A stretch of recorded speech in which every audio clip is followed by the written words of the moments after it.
టీఎండీసీలో ఎలాంటి రిఫార్మ్స్ తీసుకొచ్చినాం, ముఖ్యమంత్రి గారి చొరవతో 2-3 నెలల కింద జరిగిన సమావేశంలో ముఖ్యమంత్రి గారు చాలా స్ట్రిక్ట్గా చెప్పడం జరిగింది. మనం రెవెన్యూ పెంచాలి, ఎక్కడైతే అవినీతి జరుగుతుందో, ఇల్లీగల్ శాండ్ మైనింగ్ జరుగుతుందో దాన్ని అరికట్టాల్సిన అవసరం ఉన్నది. రాష్ట్రానికి రెవెన్యూ పెంచుకోవాలా, దాంతోపాటు ఇసుక అన్నది అందుబాటులో ఉండాలా, సామాన్యుడికి అందుబాటులో ఉండాలా అని చెప్పేసి ఆ రోజు సమావేశంలో తనను కఠినమైన నిర్ణయాలు తీసుకున్నాడు. అంతకుముందు గత ప్రభుత్వ హయాంలో జరిగిన పొరపాట్లు ఇక్కడ జరగకూడదు, అవినీతి జరగకూడదు, అక్రమంగా ఇసుకను తవ్వకూడదు, గత ప్రభుత్వం చేసినట్టుగా మన ప్రభుత్వం చేయకూడదు అని చెప్పి కఠినమైన నిర్ణయాలు తీసుకోవడం జరిగింది. ఆ నిర్ణయాలు తీసుకోవడం వల్లనే ఈ మధ్య టీజీఎండీసీకి వచ్చే ఆదాయం చాలా పెరిగింది. కంపారిజన్ లాస్ట్ ఇయర్ 23-24 గత ప్రభుత్వ హయాంలో 673 కోట్ల రూపాయలు వచ్చింది. ఈ ప్రభుత్వ హయాంలో రేవంత్ రెడ్డి గారి ప్రభుత్వంలో 748 కోట్ల రూపాయలు, అంటే సుమారుగా 80 కోట్ల రూపాయలు రెవెన్యూ పెరిగింది. అప్పుడు రియల్ ఎస్టేట్ బాగుండే, రియల్ ఎస్టేట్ వాజ్ బూమింగ్. వాళ్ళే చెప్తుంటారు, వాళ్ళ నాయకులే చెప్తారు ఆ రోజు అద్భుతంగా ఉండే రియల్ ఎస్టేట్, ఇప్పుడు లేదు అని. ఇప్పుడు రియల్ ఎస్టేట్ కన్స్ట్రక్షన్ లేకున్నా ఆదాయం మరి 100 కోట్ల, సుమారు 100 కోట్ల రూపాయల ఆదాయం పెరిగింది. అంటే గత ప్రభుత్వం 22-23లో 757 crores, 21-22 802 crores, 2018-19లో 886 crores. This is the highest. 18-19 ఆ తర్వాత కరోనా తీసేసాం. కరోనా తీసేసిన తర్వాత రియల్ ఎస్టేట్ విపరీతంగా పెరిగింది, మనందరికీ తెలుసు. కానీ రియల్ ఎస్టేట్ పెరిగింది, కన్స్ట్రక్షన్ పెరిగింది, శాండ్ అవసరాలు ఎక్కువ ఉండే, అన్ని అవసరాలు ఎక్కువనే ఉండే, కానీ ఆదాయం మాత్రం తగ్గింది, విపరీతంగా తగ్గింది. అంటే మీరు దీన్ని బట్టి మీరు అర్థం చేసుకోవచ్చు ఏ విధంగా దోపిడీకి పాల్పడరు అని. అప్పుడు రీచెస్ ఏమో ఎక్కువ ఉండే, 50-60 రీచ్లు మినిమం నడుస్తుంది, 50-60 రీచెస్ అక్రాస్ ద స్టేట్. మేము వచ్చిన తర్వాత, అధికారంలోకి వచ్చిన తర్వాత కేవలం 25 రీచ్లే ఉండే. 50 రీచ్లు నడిచినప్పుడు ఆదాయం తక్కువ, 25 రీచ్లు నడిచినప్పుడు ఆదాయం చాలా ఎక్కువ పెరిగింది. అంటే దీన్ని బట్టి ఎవరు దోసుకున్నారు, ఎన్ని వేల కోట్ల రూపాయలు దోసుకున్నారు. 10 సంవత్సరాల్లో లెక్క పెడితే 7,000 కోట్ల రూపాయలు దోసుకున్నారు గత ప్రభుత్వ హయాంలో. అంటే ఎవరు దోసుకున్నారు, ఏ కుటుంబం దోసుకున్నది, ఎవరింటి పాలైన, ఇవన్నీ మనకు తెలియదు కాబట్టి దాన్ని కొత్తగా అడగాల్సిన అవసరం కూడా లేదు. ఇవాళ మా ప్రభుత్వం వచ్చిన తర్వాత టెక్నాలజీ అంటే టెక్నాలజీ కూడా జీపీఎస్ సిస్టమ్స్ పెట్టినాం, రీచ్ నుంచి స్టాక్ యార్డ్ వరకు. అదేవిధంగా అక్కడ కెమెరాస్ పెట్టినాము, హూమ్ బారియర్స్ పెట్టినాము, టాస్క్ ఫోర్స్ కూడా పెట్టినాము, ఇల్లీగల్ శాండ్ మైనింగ్ జరగకుండా. ఇవన్నీ చర్యలు చేపట్టడం వల్ల ఇవాళ సామాన్యుడికి కూడా శాండ్ అందుబాటు ధరలో, అంటే రీజనబుల్ ప్రైస్కి దొరుకుతున్నది. వీళ్ళ ఆగడాలకు అంతే లేకుండా పోయింది. శాండ్ మాఫియా ఆగడాలు, ఈ డీలర్లు, మధ్యలో ఉన్న బ్రోకర్స్ 2,300, 2,400 ఇష్టం ఉన్నట్టు శాండ్ స్కేరిటీ, అది ఆర్టిఫిషియల్ స్కేరిటీ తీసుకురావాలా, శాండ్ షార్టేజ్ అని క్రియేట్ చేయాలా, 2,300, 2,400కి అమ్మాలా. జూబ్లీహిల్స్ ఏరియాలో అయితే 2,500, 3,000 దాకా కూడా పోయింది పర్ టన్ అంటే. ఇంత ఘోరంగా జరుగుతుంటే గత ప్రభుత్వం మాత్రం పట్టించుకున్న పాపన పోలే.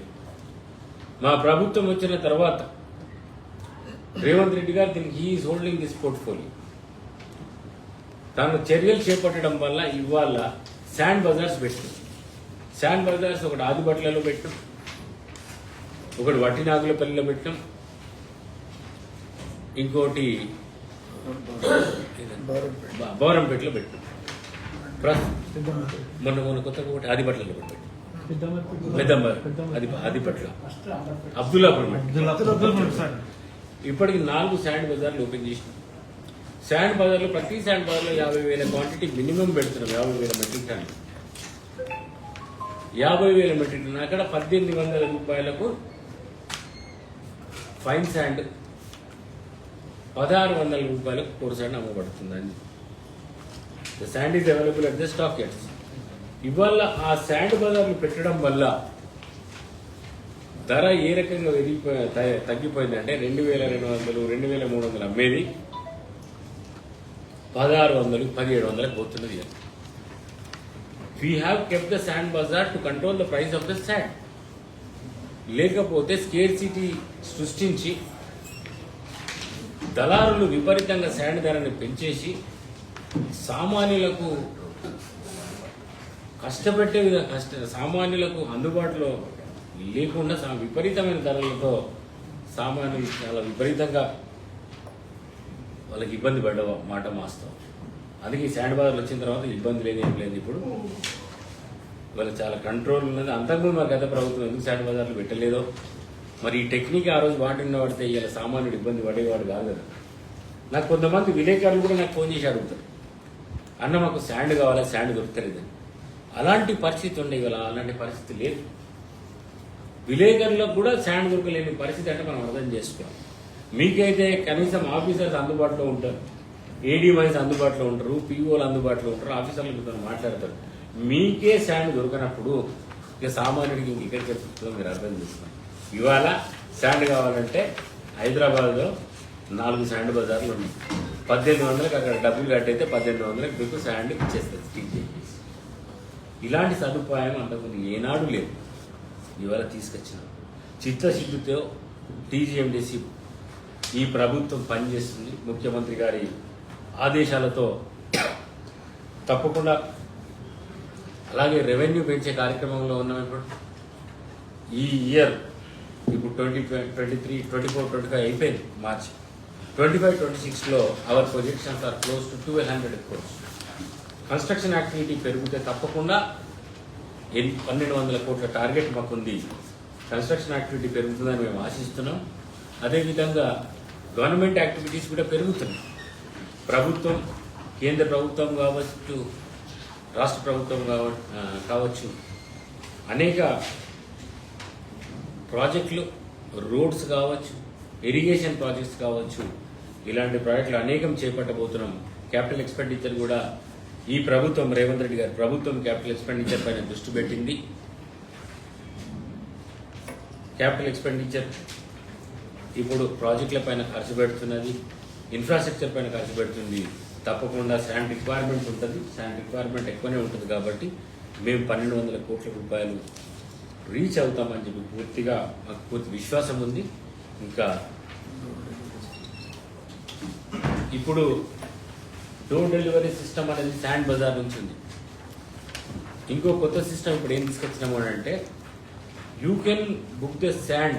ఇప్పుడు ఫర్ ఎగ్జాంపుల్ ఖమ్మం జిల్లాలో, కొత్తగూడెం జిల్లాలో, ములుగు జిల్లాలో అక్కడ స్టాక్ యార్డ్స్ ఉంటాయి. ఆ రీచ్ నుంచి స్టాక్ యార్డ్కి వస్తుంది. ఆ స్టాక్ యార్డ్ మీకు కావాలంటే డైరెక్ట్ బుకింగ్ చేసేసుకోవాలి. 32 టన్నుల క్వాంటిటీ, 26 టన్నుల, ఇంకో 26 టన్స్ ఈ క్వాంటిటీ, ఇంకోటి 35, 26, 32 and 35 టన్స్. అంటే 16 టైర్ల లారీలు ఉంటాయి, 14 టైర్ల లారీలు ఉంటాయి, 12 టైర్ల లారీలు ఉంటాయి. మీకు ఎంత కావాలంటే డైరెక్ట్గా టీజీఎండీసీ వెబ్సైట్లో మనం బుక్ చేసుకుంటే డైరెక్ట్ మీ ఇంటికి వచ్చి పోసేస్తుంది. దాంట్లో గూగుల్ మ్యాప్స్ కూడా ఉంటాయి. ఆ డిస్టెన్స్ గూగుల్ మ్యాప్ ద్వారా కూడా క్యాలిక్యులేషన్ జరుగుతుంది. ఇప్పుడు ములుగు జిల్లాలో ఒక స్టాక్ యార్డ్ ఉంది అని అనుకోండి, వెంకటాపురం స్టాక్ యార్డ్, ఏదైనా స్టాక్ యార్డ్ ఉంటే ఆ స్టాక్ యార్డ్ నుంచి మీ ఇంటి వరకు ఆ డిస్టెన్స్ ఎంత అని కూడా గూగుల్ మ్యాప్స్లో క్యాలిక్యులేట్ చేసి ఇస్తుంది. ఆ డిస్టెన్స్ ప్రకారం 3.75 రూపీస్ కట్టేస్తుంది. 200 కిలోమీటర్స్ లోపడితే 4.25 రూపీస్, 200 అబోవ్ అయితే 3.75 రూపీస్. సో ములుగు 3.75 రూపీస్ పడుతుంది, ఎందుకంటే ఇట్స్ మోర్ దెన్ 200 కిలోమీటర్స్ కాబట్టి. 3.75 రూపీస్ కట్టేసుకుంటే డైరెక్ట్గా ఆ transportation cost plus 400 rupees per ton కట్టేస్తే డైరెక్ట్గా టీజీఎండిసి ఇంటికి డెలివరీ చేస్తుంది. ఈ సదుపాయం కూడా మేము ఉంచిన అంటే విలేకరులకు చెప్తున్నాం. దొరకలేదంటే you can directly book over the TGMDC website. It's directly available. మీకు ఒక లోడ్ లారీ కావాలంటే కూడా డైరెక్ట్గా డబ్బులు కట్టచ్చు. డబ్బులు కట్టేసి ట్రాన్స్పోర్టేషన్ కాస్ట్ కూడా అక్కడనే క్యాలిక్యులేషన్ చేసి ఇస్తుంది. ఆ డబ్బులు అక్కడ కట్టగానే మీకు 48 అవర్స్లో డెలివరీ చేస్తుంది. ఈ సదుపాయం కూడా టీజీఎండిసి కల్పిస్తున్నది. ఈ సదుపాయం ఎందుకు కల్పిస్తుందంటే ఇక్కడ కూడా దళారులని అరికట్టడానికి, ఈ దోపిడిని ఇసుక దోపిడిని అరికట్టడానికి టీజీఎండిసి చిత్తశుద్ధితో పనిచేస్తుందని ఈ సందర్భంగా మీ అందరికి తెలియజేయాల్సి ఉంది.